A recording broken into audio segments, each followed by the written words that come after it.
Everyone know? Well, I'm on the line today from not so sunny Vancouver Island, British Columbia. So that's on the west coast of Canada, the pretty much the far extreme left, as far as you can go. And what time is it there at the moment? It is just after 7 a.m., 7:11 a.m. Oh my God, I really apologize for waking you up. I used to do radio shows and you get calls at 4 o'clock in the morning and you're there going, I cannot get my brain to actually wake up. So I got a listen, I big appreciate you cup of taking coffee. the call. Um to just I wanted to touch base with you. You were kind enough to invite me onto your channel for an interview. And Yeah. I thought I really enjoyed the chat. First of all, I thought it was a really nice chat, and that's down to you to a degree Good. because I know what it's like to host things or interview people. It's not easy, but you made it feel easy for me. So thanks for that, and I thought I'd return the favor and um, Well, hopefully ask you a few questions. I think we share a lot of common uh, ideas about things, and definitely the bow drill brought us together. So that was, Yeah. I think that was that was one of the key things we were talking about at that meeting. Yeah, yeah, and you hit the bow drill. You got there, even in the rain.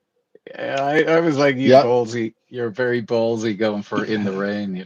I It's don't very think I good. was really thinking that through very well because when looking back now, I'm like, there's no way I would even try that if I don't know. I must have just been on bow drill mode or something because that You was a you little extreme. you asked me a question to do with the bow drill. It was about pitching the No, tilting the spindle. tilting the spindle, and Yeah, you know um I could understand that question for what it was. I knew when you asked it, because I think I put it in text in the video. I didn't actually narrate the video. I think I put it in text. I'm now pitching the top of the bow drill to yeah, shave off this little glassy black layer. Um, and that you had seen that, I thought, yeah, that's it. This is one of these little pieces of the puzzle of what is going on. Why does it work, or why is it working? But then you went into natural materials and all that sort of stuff. You went you know beyond. what was funny was I was burning in a new hole on a video, and as I'm burning the hole, I'm just looking around like la la la la la, and Sticks is like, yeah, you know you've got it when you don't even need to look at. You've done it so much now, you don't even need to look at what you're doing, right? Have you done it since? Oh yeah, lots of times. Yeah, yeah. I just haven't been filming it. Once you do it a couple of times, it's nice for you, but it's not the same as when you first master it. It's like, oh yeah, I can do this, and then after a Mm, while, it's like, oh yeah, at least I know I can do it if I have to, right? Once you have the mechanics of, I think there's so many things, and your video really made a difference because up until that point, I didn't really know why I'd had success. I couldn't replicate it. So after learning a few tips, like just the way of holding the drill, and my string was a bit looser now, and I got a curved bow and a smaller spindle. That was another thing. The spindle size made a really big difference mm. too. One of the things that came out of conversations with Sticks, while we were watching your videos and we were doing a bit more ourselves, was this theory of resting the spindle. Well, Mm. I call it resting the spindle. I don't know if we ever talked to you about it. I think maybe in one of your premieres it came up about resting the spindle. That I think I started to notice that, this glassy black end, that if you Hmm. kept on going with a spindle and it wasn't working, that if I put it down for a while and let it kind of set and rest for a while, that especially a few days, if I actually left it, that the very first time I go for it, I'd get an ember straight away. Mm. And it was a theory that I started to develop. I haven't fully developed it yet or tested it, but it's this thing about resting the spindle. So if it keeps not working, to actually leave it. And Sticks actually had a few spindles out one day, and he came back to use one that he had failed with earlier. He came back later on and used it again, and it worked. And it was like, okay, so like, Hmm. why does it work? I wonder is if it's the got something to do with oxidizing. Like, I wonder if the carbon's mm, oxidizing on the end of the spindle or something. yeah, like some molecular change or something like that going Exactly. Yeah. on. Did you see you saw the one night survival video? Yeah. The so I was on the phone to Sticks and Kitten Killer that night when I was walking around the mountains, and Kitten Killer said to me, "How long do you think you're going to go at it before you give up?" And I was Hmm. like, "I'm not giving up. I'm not going to give up." Hey, Living Lavu. Living Hey, Lavu. Lou. Lavu is my newest member. Hello, Right on. Living Lavu. Thank you for becoming a member to my channel. I really I appreciate the love support. his videos. It's such Yeah. beautiful countryside. One of Yeah. the reasons for doing these members only is I like for us to be free to chat. So, and maybe if we don't see the chat below every now and again, if people can realize that I'm trying to keep it that we know what's going on. Hey, Lee Michelle, good to see you. Um, on the one night survival, Kitten Killer and Sticks were saying to me, when are you going to give up? So I wanted to do one night survival, but I want the original one night survival. I wanted to do with bow drill. I thought I could learn this in an afternoon. Do you know what I mean? A year ago, Yeah. I thought, Yeah. but I hadn't learned it. So the very first one night survival was ferro rod for me, and this was Stix's idea was ferro rod only and go from there. And I love that because it wouldn't have been my choice on things to bring, but I still managed to get my fire going after 29 minutes last year with a ferro rod and a bit of pine sap Right. was what I used on. I think it was tissue. Um, this year I wanted to achieve that the bow drill, and like we had all these assumptions that you couldn't do it at 11 o'clock at night. That once the dew started coming out of the air, the spindle sucking that wet air in. And we had all these assumptions last year that there was no way you could do it. So the two guys are saying to me, when are you going to give up? I was like, I'm not going to give up. I'm going to sit there. It's going to keep me warm all night doing the bow drill. It's going to keep me warm all night. And I hit it in one go. I think it was 2.5 minutes with that Wow. bow Yeah. drill. Now, Yeah. I'm using a kit, right? Because you can't get wood in Ireland. I've tried holly, but you need to put a drill on it. You need to get it up to 600 RPM to actually get it. And I think Hmm. in years to come, I will try some of the more natural materials. But I all I had that I knew worked for my one night survival this year, bearing in mind it's only a year since I learned bow drill. All I had was the kit, which is basswood, but I still got it in 2 minutes 15 seconds. And even with the kit doesn't work all the time. It's No. No. people think the kit works, and it doesn't work all the time. One thing I found really freeing though was being able to just like, okay, this hole's not working or it's getting too deep or whatever, Mm, and being able to just start a new hole. And yeah. sometimes I find that it gets so glazed in the hole that you can't. I don't know. It just makes powder, but it doesn't. Mm, I don't know. I use a lot of cedar. We have a lot of red cedar. I mean, I'm looking at this bow. I picked this up, or the spindle. I picked this up on the beach. It's not even straight, but I had a fire going with this in a couple of minutes too, right in front of my grandson. He thought that was pretty cool. But it is what a so skill! What a cool. skill to have! What a skill to have! It really does. It is a skill that I never thought would have answers to other things in it. To do with persistence, how to even start a fire, like to take a fire from an ember up. I learned so much about fire, and I would say I'm a pretty established firebug. Do you know what I Yeah, mean? I yeah. love fire. Made hundreds of Well, that fires. you just reminded me of another tip that you gave me that helped me with my fire building was I was blowing on it too hard, and you're like, "Oh, that's wet air," and I had never thought about the humidity of CO2 my air. breath. Yeah, Yeah, I CO2 never air thought and about wet that. air. Yeah, Yeah, yeah. and then you know now I realize that the ember isn't as delicate as what you think it might be. I mean, it will go away eventually, but it's actually quite a bit better to let it build for a while. Like don't Or just start blowing on sometimes it. like the amount of dust actually is something to appreciate. Like I used to kind of like get rid of the dust or think that the dust wasn't worth it.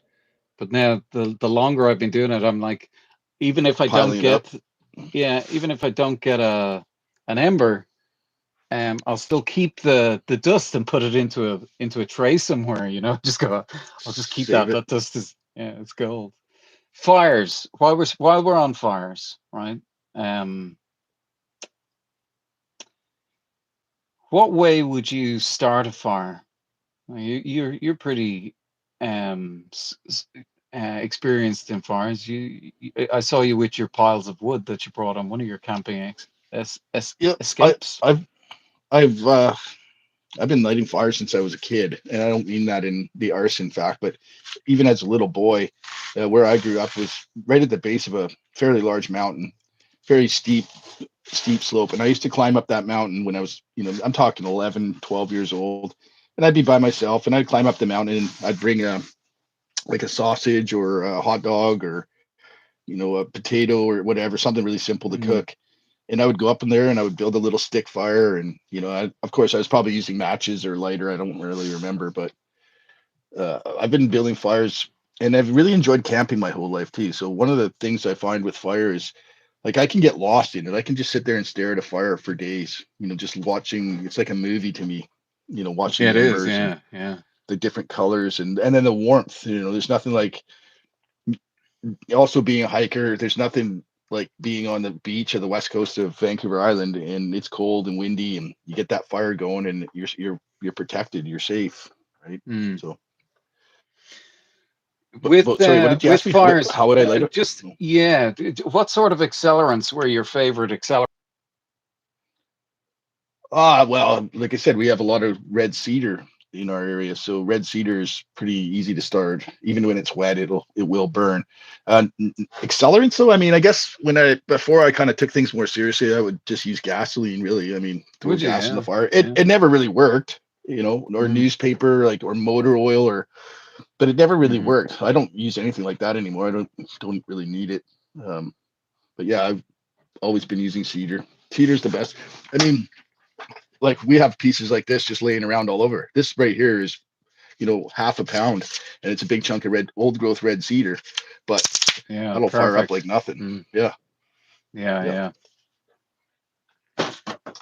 But that was one Okay. of the things I Yeah. learned with the bow drill, though, was different natural tinders. I had to go out and because even though I spent my whole life in the forest with these things, I didn't realize, like, for example, punkwood. I didn't realize the effectiveness of punkwood and how easy, like, how you can bring that ember, how you can get an ember in it. I just hadn't never even played with that. Mm, So it's it's definitely different a, now. a, a bit of a learning curve. The Your fire on your one night survival was almost too warm. Yeah, well, it was. With You know what? the That's wood I got a big choices. piece. Well, I got a big chunk of fat wood. Like that whole stump was full of pitch. Yeah. Um, I actually still have a sample of some of that hardened resin in the jar here. But Mm. yeah, it was really hot. Like I was worried I was going to burn myself. But the one night survival, like I think like we did it in I did mine in March, and I don't think that's the best time to do it in my climate. It's still very wet. Um, I think it would be really hard for somebody to expect to be able to go and start a fire when everything is just completely saturated without having the knowledge, the experience. I But don't think it would be possible. yes, without the knowledge and experience, Yeah. when we thought of one night survival after doing it, I remember saying to Sticks, "This is, if you can set yourself a camping challenge, this isn't just 10 out of 10. This is 12 out of 10." Like I didn't camp for almost 2 months after I did it last year, and it was March 30th. Hmm. I didn't camp for 2 months. I was like, I'm cured. I'm cured of camping. You cured.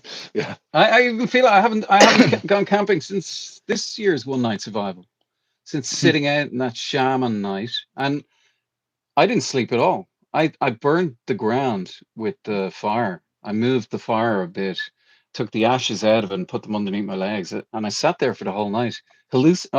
Almost. I was more in and out of sleep on the way home. I hadn't slept all night, but I absolutely loved it. But I was stuck on phone calls. as well for the whole night. I could have slept, could have enjoyed a sleep, but I was stuck on phone calls for the whole night, and there were people who wanted to enjoy it with me, and that's kind Right. of how I got stuck on phone calls. But I, I wish we um, had better cell. I wish we had better cellular service here in the mountains because I would like to be able to do that, but unfortunately, we just, it's so hit and miss the cell service. So, but you know, you were saying about that it's a difficult time of year. mhm, It is, and I think you know when you start getting into that, you've instead of 14 hours of darkness or 13 hours of darkness, like it could be worse. Wintertime could be worse. Let me just read these. Makes you appreciate your ancestors. I think that's in relation to the bow drill, yeah, how hard it was to begin it. Nature's TV is in relation to the fire.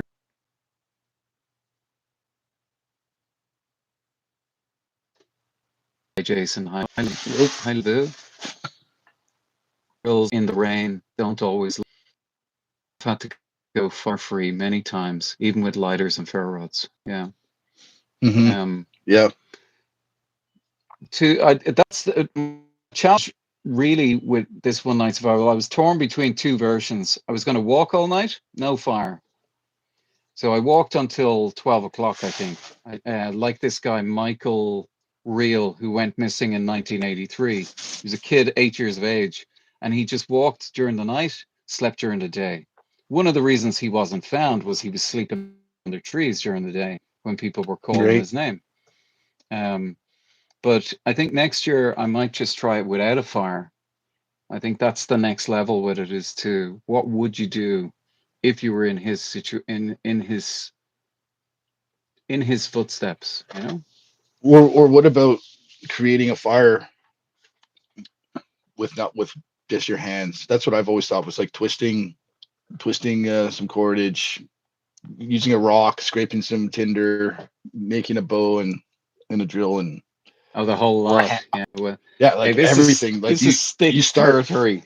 Yeah. Yeah, but you go out there, you got a t-shirt and a slight jacket, and I'm not saying do this in March, but maybe in June or late May. Like Yeah. I know right It now you could go outside and start a fire a hell of a lot easier than you could 3 months ago or 2 months ago, mm, right?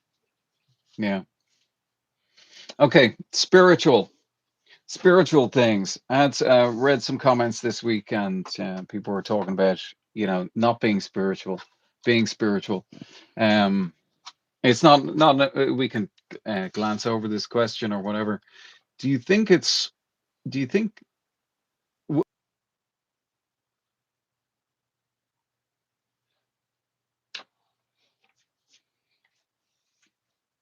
Yeah.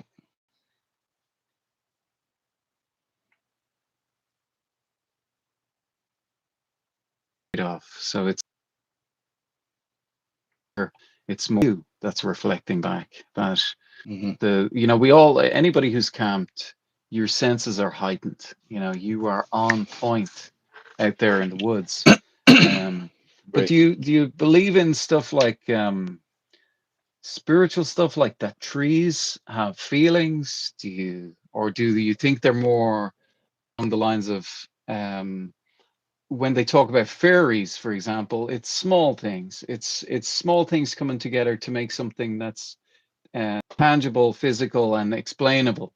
Like, do you look at spiritual as that there is something that we don't know about completely that's out there, um, like little people or Mm.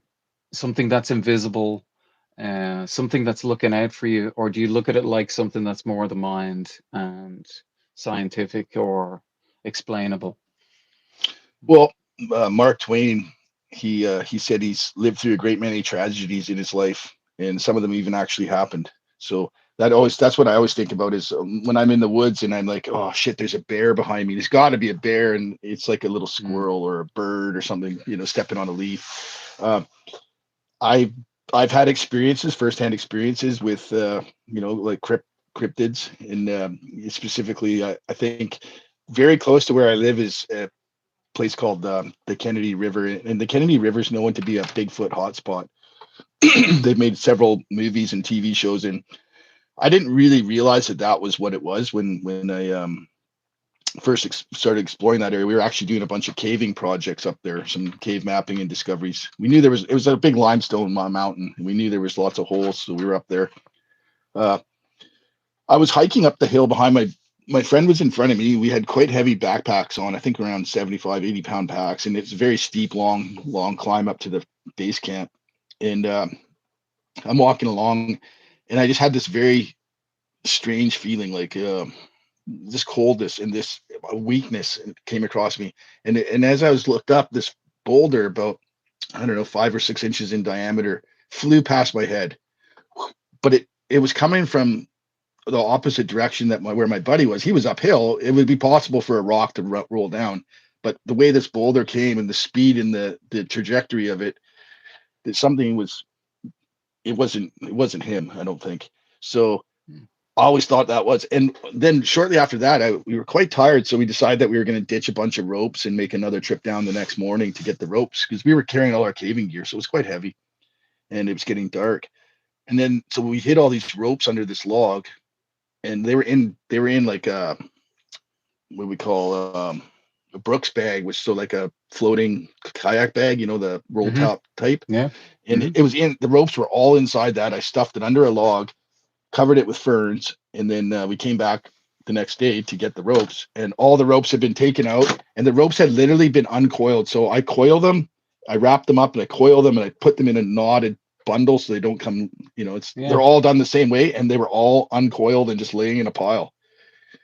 Now, this is at least a 6-hour hike from the highway, so this isn't somebody just walked up and found our ropes. Like a bear would have, there would have been maybe teeth marks in the bag. No, it was all, Mm. nothing was damaged. But it was all laid out. Like, so I always thought that was Bigfoot.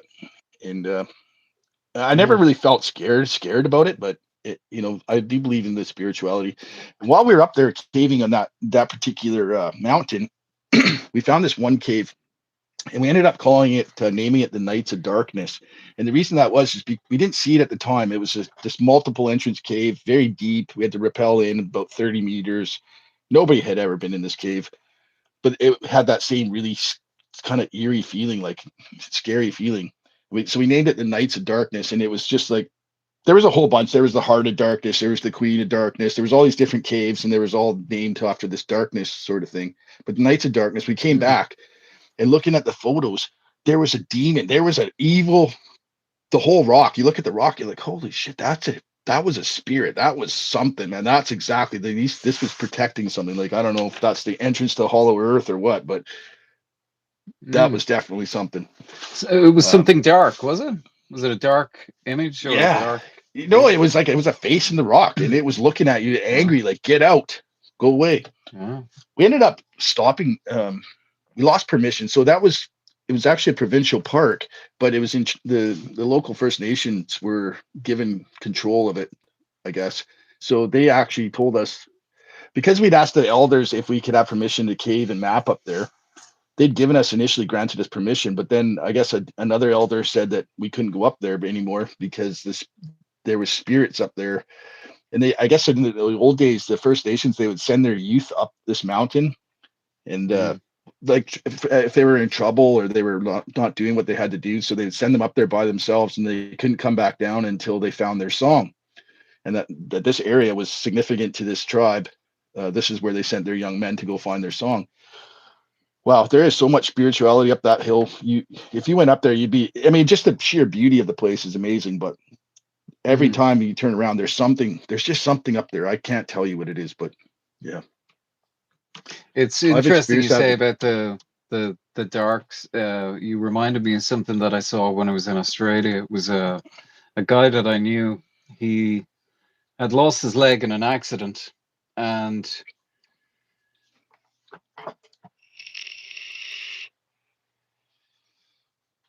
he was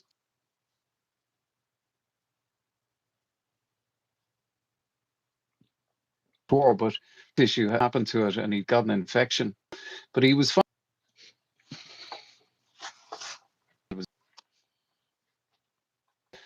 And a friend brought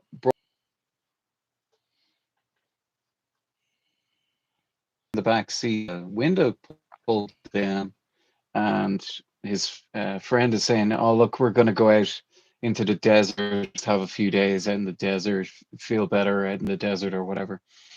And when he was talking to me, behind me, the car was behind me, or behind this guy that was standing talking to me, and I could see this bright sunny day, beautiful bright sunny day, but I could see this dark figure looking in the window. It just like I don't know, you could see through it. I could see this darkness. And I turned to the guy and I said, I think you should take him to the hospital.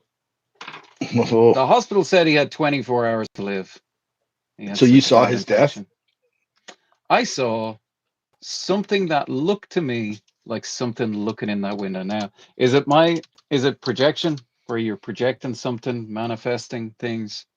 Um, I had a situation with a friend of mine who died. So some of the things that kind of counterbalance this in my head is I had a friend who died. She fell out of a building. We used to go up to me and her boyfriend to go up to her grave once a year and have a pint of Guinness and give her a pint of Guinness. Tragic accident that happened to her. Mm. She leaned on the back of a recliner chair 6 floors up to close a window or open a window, and the recliner popped and she went out the window at 19 Holy years of shit. age. Horrible. But I was up there 10 years. She was dead 10 years, and I was up at her grave by myself, and it rained just on me. I still to this day, it was like Snoopy. You remember Snoopy? He had a cloud that followed him if he was having a bad mood and it rained on him. Yeah. I remember walking away from this going, what is going on? I didn't feel like she was there. I'd felt her presence at times after she had died. I used to imagine her in nightclubs in the corner watching what was going on or whatever. But this particular day, I didn't feel like it was her. I don't know what it was. I didn't Hmm. feel like it was her. It was like it was me. And I remember coming home to my wife and saying, the weirdest things after happening. There was also a physical wind that was just where I was. And I remember Weird. thinking, is it now? I had an awful lot of grief. She was a really good friend of mine. I was very sad of losing her. I used to say she was an angel.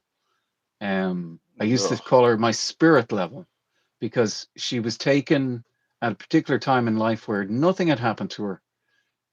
She was a nice person, and I used to call her my spirit level. I used to say I can level everyone off her, good or bad, because she was right in the middle. She was just this person, and I used to think I can judge everyone off her. So I used to call her my spirit level. Um, hmm. on people. She was like the perfect line, you know. And anybody who wasn't near that perfect line, I could kind of see where they were. But that day, So, I came so do you home. still use that? Like, do you still use that to discern or to? No, I don't think I still look at things the same way as I did when I was, between 19 and 29. I don't think I look at things the same way. I wouldn't be as judgmental maybe either. But Hmm. um I did think it was me.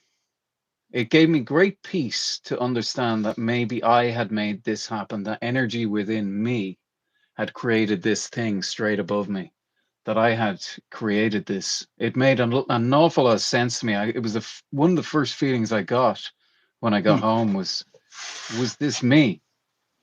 Did I create this? So when I hear the word manifest, I always think of, are we able to project things? And a lot of ghost hunters from the 70s often say, the ones that research it a lot often say you're projecting it, which brings me back to that nature spirit thing of that the Inuits say Right. it's you. Yeah, Anyway, there's No, another I topic. believe it. Yeah, yeah. I don't know if I can Appreciate your switch. I don't know if I can switch my camera around. Let's see. There we now. go. So look at that picture. Oh, cool. Can you see that? That's the Is that inside that the cave? cave. Yeah, that's the Deadly. face that was in the cave. You see Wow. the mouth and the eyes, like it's Yeah. yeah. That's the light, light, and that's what an That is amazing day that such a was. cool photo. Yeah, sorry, I'm moving into lost. That is Yeah. a beautiful photo, man. What a view. Oh, I've got thousands and thousands of photos from, and some days I'll just spend all day looking at my cave pictures because I don't You even should do a remember the. slideshow for us. I'd really Yeah. appreciate that. You wouldn't even have to narrate it, but yeah, 4 seconds, 4 seconds, 4 seconds. You can always pause them. Beautiful. I Yeah. mean, some of us, I always think when I'm making films that I always think about that disabled guy, right back to that very same guy with the black shadow. Um, he was in a wheelchair. I got to spend a day in a wheelchair. I got to spend more than a day, but I spent a proper day in a wheelchair, rolling around like I was in a wheelchair. And I remember nobody looked at me. Only Hmm. one old lady looked me in the eye. And that stuck with me when it comes to the films. So you've had those situations where you've been in those caves. A lot of people can't get to that view, and I often think about the angles that I try and get. I think about the disabled person who can't get there. Get to I call it getting to the water's edge, right up to the water. Yeah, When I'd I love was to see stuff like that, even as an able-bodied person. well, when I was in the, I did some drafting training, and one of the guys, we were talking about handicap washrooms, and I guess he had broken his femur or his pelvis or something, and so he was wheelchair bound for a few months or whatever. And he says, until you've been in a wheelchair, you have no idea Mm. the difficulties, just simple things like getting in on the toilet in a public washroom, or like being able to have the door Mm. open the right way so you can reach it when you're you know Yeah, yeah. So yeah, it just made me think of that, like getting that I different I perspective I on fell things. out. I fell out of this wheelchair crossing a main road one day. I don't know what happened, or this particular day, and I fell onto the middle of into the middle of the road. And the other guy, I'm not going to mention his name because he's kind of, well, anyway, um, kind of famous for something, anyway, in sports. But when I fell out onto the ground, I didn't know what to do. I was like, do I lie here? There's people coming around to help me up, I was like, do I lie here? Do I still stay disabled? And he just shouted at me, he said, Irish, get up off the ground. Got back into the wheelchair. All right, I've got another question for you. Okay. Um, I've got two questions for you. So one is about your saw, your silky saw. How Yep. how is it going? How have you found the silky saw so far? Well, I have two silky saws. I don't have them right here; they're in my tote. But I have the Gomboy 240, which is a 240 millimeter blade, and then I just recently got the Silky Big Boy. I've only used it just for. I took my son camping last week, and we cut a couple of sticks with it, but I haven't really had an opportunity to use the Big Boy. The Gomboy I love. The only thing with those saws is, they're expensive, but they're pole saws, and if you don't modify your Mm. technique, you will break the blade. I mean, that's how I broke my first one. I was quite upset, but you know, I was cutting a alder tree. It was about 2 inches in diameter. It was standing. It was green, and I was holding onto it with the top so it wouldn't pinch the blade. And I guess it did pinch a little bit, and that's all it took, and it broke it. But And so I on your push stroke, it's snapped, yeah? yeah, Or yeah, yeah. Well, yeah, yeah. I have I was bent upset. the Rex Betty once or twice. I've had two Well, of them. There's a new one on the way. I used to use my Fiskars, and I bent this thing many times, and it doesn't seem to affect the performance too much. But on Yeah, my you can bend Silky, them back. It well, didn't with my like it. Silky, it didn't like it. It wouldn't. I couldn't pull it through the wood. I mean, you could cut with it still, but you'd have to pull the blade out. Like you really, literally couldn't Ah, push it yeah. back through the cut. Yeah. Okay.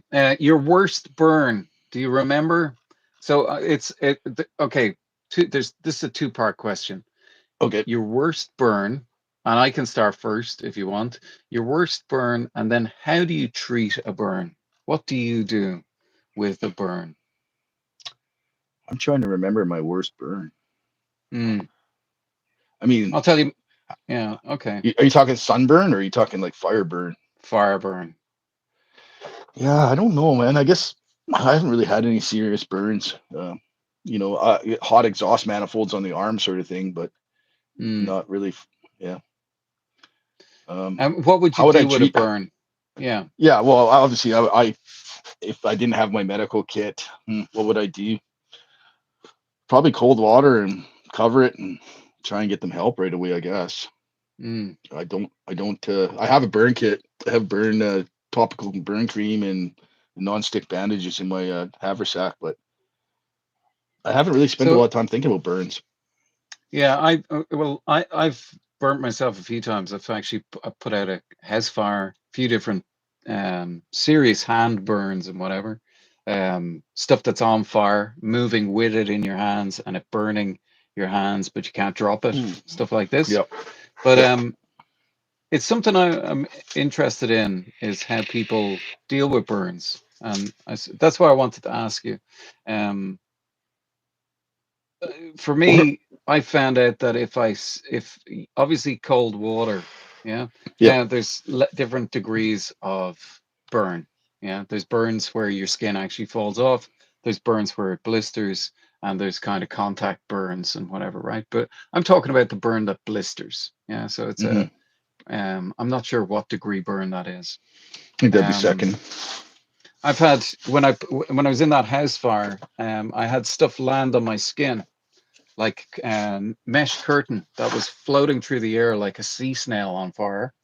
And when I Right. put the fire out, it kind of fell onto me, and it was nylon, It stuck like to you. molten flying nylon, like almost like soot.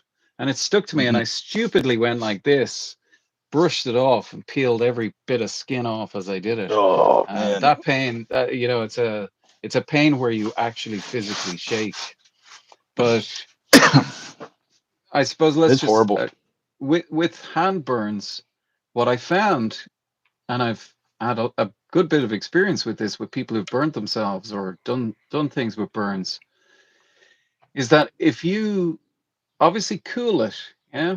So put it, say if you burn your hand, if you can get your hand into a full pot of water, yeah. And it happened to me on the one night survival. I picked up because I had no tongs, I had no tools. I picked up Hmm. an ember and burnt my hand. And there's a little song in the song about my one night survival. There's like I burned my thumb or whatever. But if I leave my hand in water for a few minutes, it stops the burn, right? But if I Yep. take my hand out and the sting starts to come back into my hand, I'll put it back in to the water. And what I've found is that if I heat my hand in the water, so if I have a pot that I'll fit that I can fit, if I've burnt my whole hand, if I have a pot that I can fit my whole hand in, and I leave it there until the point that when I take it out, I don't feel that burn, I won't get a blister. Hmm. And my wife one day had a mop and a bucket, and she kicked it over her ankle. And one of the first, I mean, it was proper scalding, is what she gave herself all over her ankle. Oh shit. I was on the way home, and I bought 2 bags of peas in the frozen bags of peas. I was like, you got to get this cool as quick as possible. The first bag of peas, as I opened it, just went boom. It just went everywhere, you know.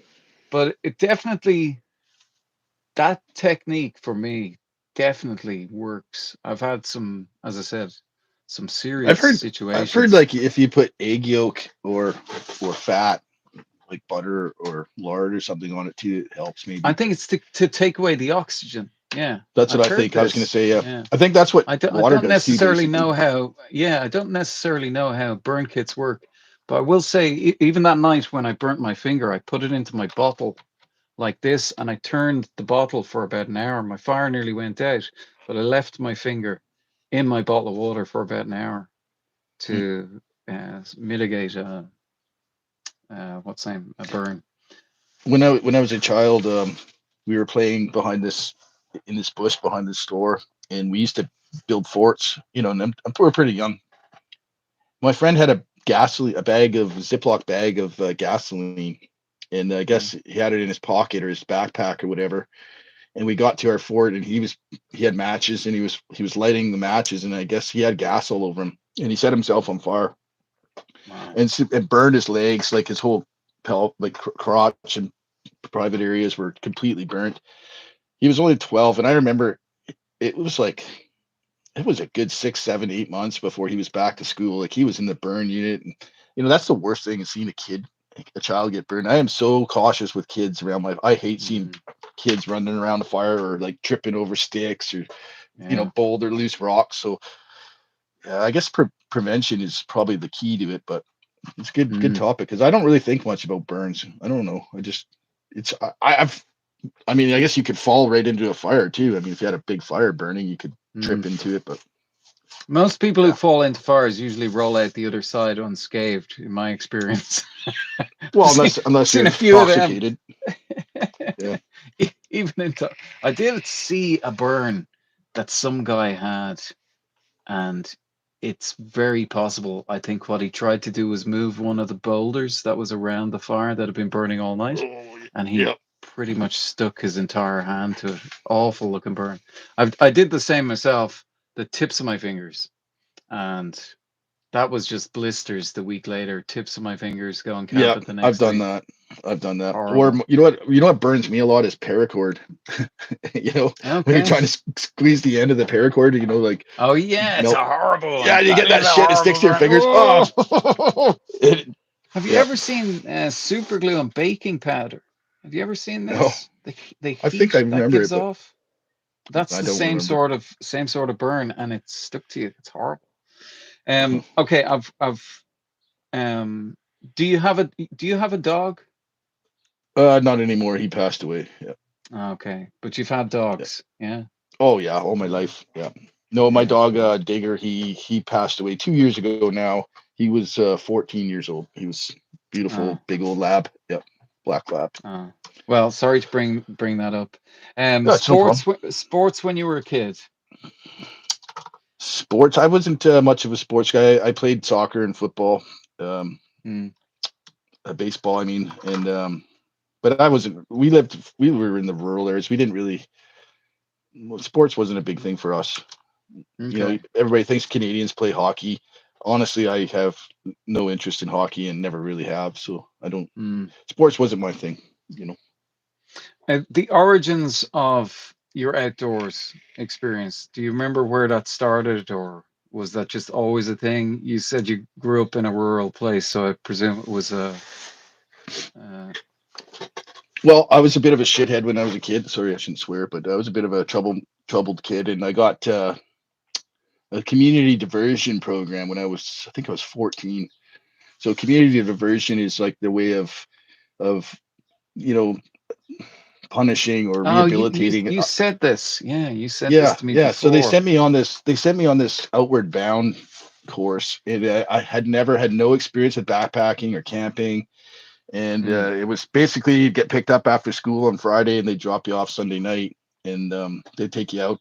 And this is in January. They were doing the course, so we were in the Alpine, in the on the glacier camping.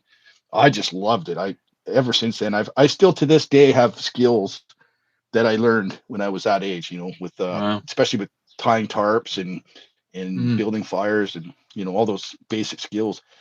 And I try to instill that same like curve with my son. When I'm out with him, teaching him different skills. And I don't believe that a child is ever too young to start learning how to be an outdoorsman. mm, Like I really believe that if we need to give these kids the same, excitement, that same, oh my God, I made when I watch my son build a fire or even tying his own fishing hooks on now, like we just went fishing and he tied every one of his own hooks, and he's only 13, but to me that's a like a, what did you call it earlier, a short term achievable goal.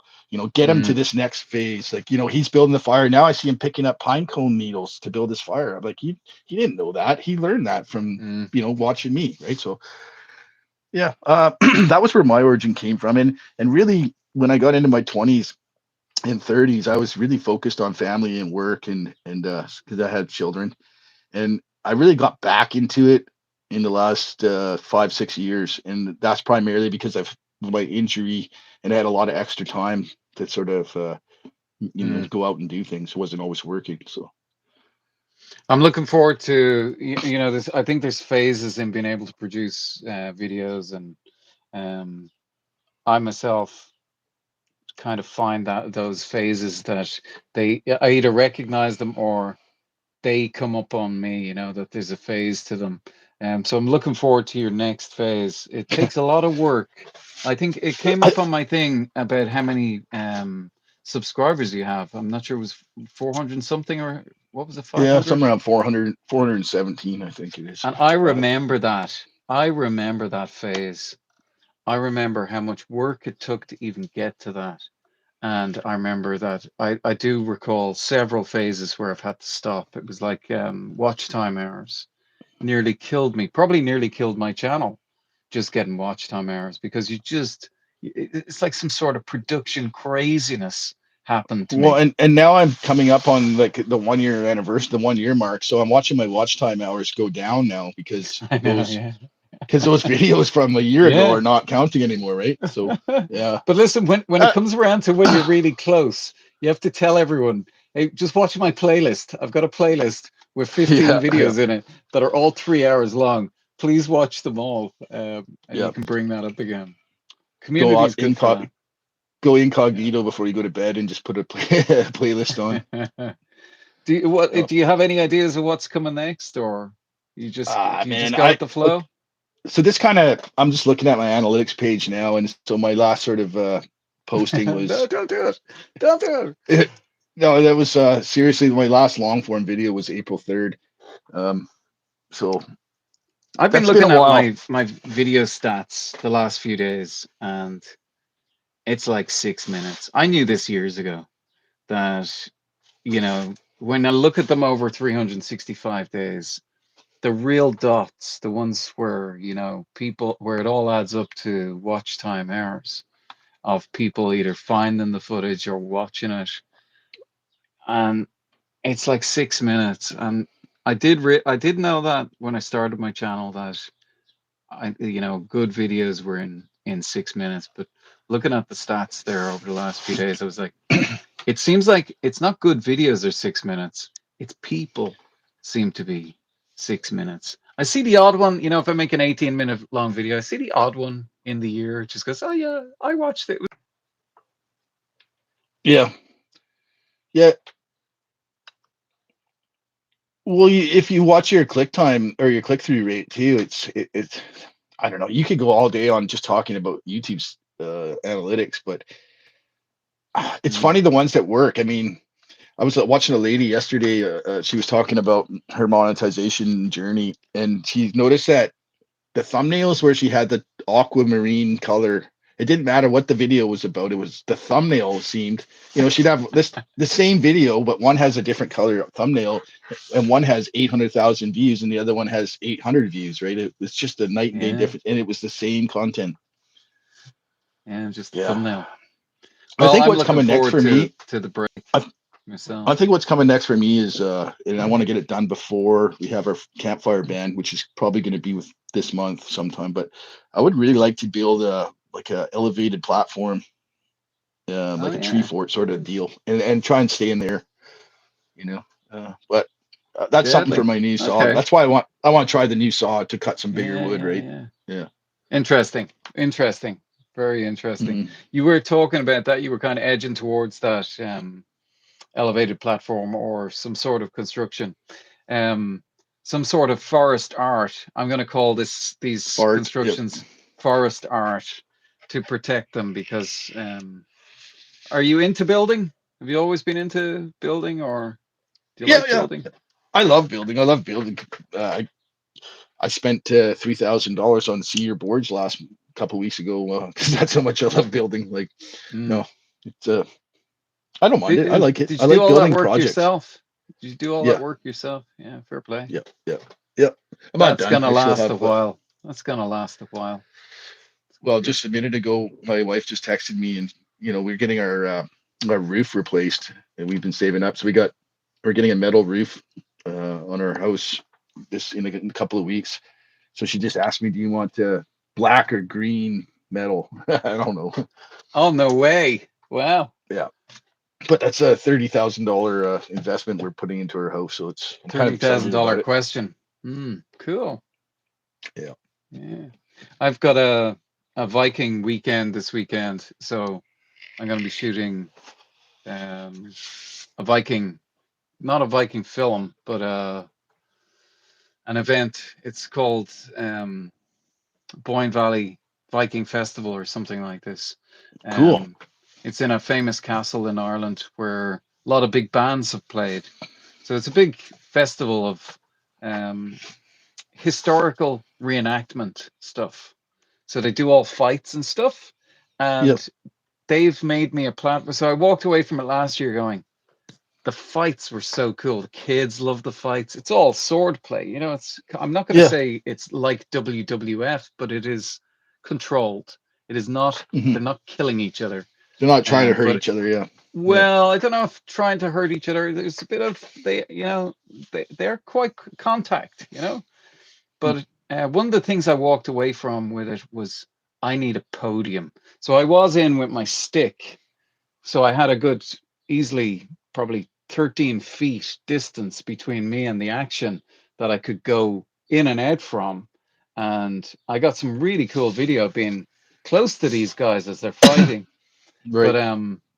as I walked away, I was like, this needs a podium and it needs a guy beside me on a microphone that's saying what's going on, somebody that actually Yeah. knows Yeah. what is Yeah. happening. They've built me a podium.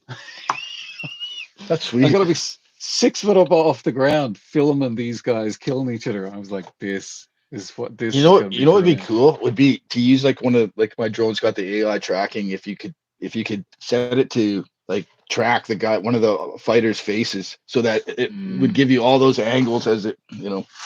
yeah, I've put the chest mount on one guy before, and it was really cool. So there'll be a bit of Right. that going on, different angles, so that when you see it from this angle, you'll also see it from this angle, or see it from different angles. And I do have a drone, but I've got to be kind of careful with groups of people flying drones. So, Right. Of course. Yeah. I know rules. Jason, really appreciate your time. Is there anything you wanted to ask me, or is there anything else you were thinking about that When's you your wanted to chat about? when's your next what's your next adventure? You must have a giant I'm, mountain to climb, other than the Viking festival. I'm still climbing mountains. I have a thing called the Mam Turks Challenge that I have to get back to someday, but there's a lot of commitment to that. Um, I've been thinking about doing another 56K or 35-mile walk. That's been Hmm. coming into my head as well. But again, there's probably 4 months of training to do something like that. Do Um, you take Archie with you when you do those long ones? no, no, No, no, no. no. How Um, old is Archie? he's 10. Yeah, When I okay. do I can bring him on any walk I do in a day, but not Hmm. a extreme walk. Like the 35-mile walk was just crazy, 65,000 steps in one Yeah, day. That was to mimic a walk that a guy called Tom Crean did, who was an Antarctic explorer. He rescued two friends of his by doing a solo. He left them in the tent. I read this story and I went, "What did Tom Crean feel like?" And crazy. ended up doing this walk twice. The first time 44 kilometers, the second time the 56.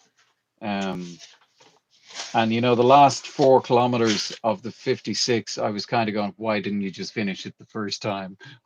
Why didn't you just keep on walking? Do you But ever run? no, no. I run No. when I'm carrying weight up the Hmm. mountain. So if I'm training, I build up kilos. Just bear with me one Right. second. When I'm climbing, I build up kilos. When I'm training, I build up more and more kilos to the top of a mountain. Um, then I can run.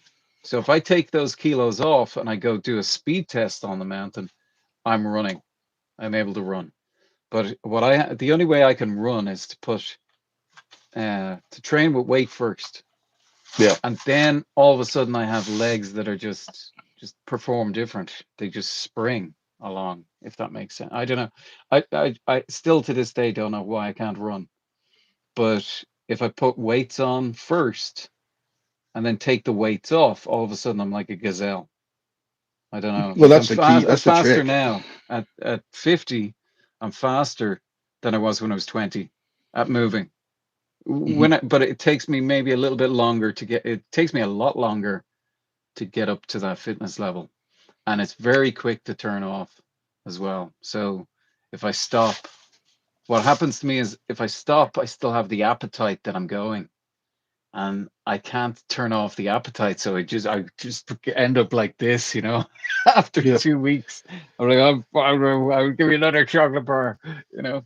When I was caving, cave exploring quite a bit, we would do regular rope training. So we'd basically hang weight off our belts and climb the ropes, right, and Mm, practice and build the strength that way. And you put 50 pounds on your waist, sorry, and try and climb a rope, even with using your legs and your hands, like using ascenders, Jumars, and it's amazing. And then when you don't have that weight, how easy it is to climb. mm. I imagine it's exactly the same with hiking Yeah, too. Well, I know yeah, it's yeah, yeah. yeah. Well, my idea with the weights, so I've climbed that altitude before, and definitely if you want to simulate altitude, just put loads of weight on Yeah. before you go up there, because altitude feels like somebody's hanging off your back. That's what it feels Hmm. like. So, Yeah. Put a um, couple masks on or something. yeah, put a bag over your head, etc. That's kind of similar as well. But um, when I didn't manage to do the Tom Green walk the first time, I thought to myself, well, he was dying of scurvy. He was 10 years younger than maybe 20 years younger than I am now. But um, I was like, he was an able seaman, so he was carrying lots of weight. He was pulling sleds and stuff like this. And I thought, how do I make this happen? And my idea was, if I can carry more weight on a shorter distance, then I can carry less weight on a longer distance. And it did work. I mean, I found every piece of grass that day that I could find. Hmm. If it was on a verge somewhere, I found every single piece of grass that I could walk on for the whole day. Um, I put water every 7 miles. So we went out the day before and put a water depot every 7 miles. And Well, that's Crean a did good it idea. without food. Crean did the whole thing without food. I think he had a biscuit. I was working out what weight of food that biscuit was. It was quite a sizable oat biscuit. Um, I worked out that they were 170 grams of food for the entire day. But water was key. I mean, Yeah. I could Always. nearly go into that whole walk. I could nearly chat about that for a week, I'd say. It was but yeah, I'd love to do that. I'd love to do I get that feeling of doing that again, and it's just pure craziness. It's like you're just Hmm. mad, you know? Um yeah, We so have that's we ahead. have a Yeah. we have a trip planned in September. It's a group of us, and we just call it the 1,000. So it's 1,000 kilometer camping trip basically, and I'm really Okay. looking forward to that too. Like, Oh, okay. I know it's camping, but I'm getting older, and I'm looking at maybe buying a new tent. I'm really liking these hot tents, so I've Mm. been looking on for that. And now that the tariffs are gone from China, maybe they'll be cheaper. I don't know. It's like that guy John. Have you seen his tent? John that comes into Mixed Lives. He has that I'm not sure. self-feeding. He has a self-feeding he's got a hopper with Right.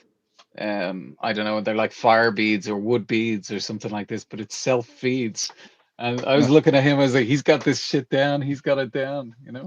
well, I got to take my wife with me, and she's not keen on sleeping on the ground anymore. So we're gonna Mm, we're gonna spend some money on a tent. I think this year we have a nice. backpacking tent, but it's just a little 2-man dome Mm. tent. But yeah, well, it's been great talking to you again, man. I appreciate you giving me the invitation here. Thanks very much, man. And at some stage, I'll release this at some point, but I want to build up a bit of a bank of them. So I'll let you know when it's going to be released at some Yeah, at some that's stage. I'm great. not sure when that'll be, but I appreciate your patience with it. I think it's I'll be pretty able. evergreen content. I don't think we talked about anything specific to the date. So whenever it comes out, I guess it'll be good. Mm, yeah. Well, look, I appreciate it. We got you everything on my list, and it was a big list. So Oh, did we talk about mosquitoes? I saw you had mosquitoes we on there. didn't. No. Yeah. Is that an issue for Mosquitoes. you? No, it's I'm just interested in people's methods, how they deal with things. Like, what do you do if when you've got that situation where they're really on you, or what do you Mhm. do to mitigate it in any way, or what do you use? Well, Flies or I'll tell you, mosquitoes. I'll finish up with this. So when I was a logger when I was younger, and we used to wear hard hats, and we'd get dragonfly stickers and put dragonfly, or even take a Sharpie pen and color a dragonfly on our hard hats, and that literally kept mosquitoes off you.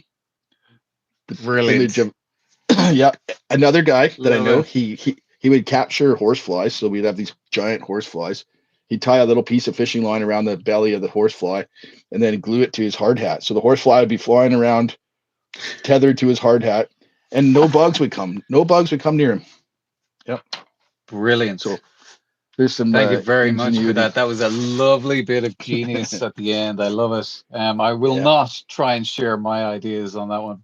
Well done. I appreciate Right that. on. Thank you very much. Take care, Okay, great guys. man. And Have a thank good you one. everyone for watching. Bye bye. Bye.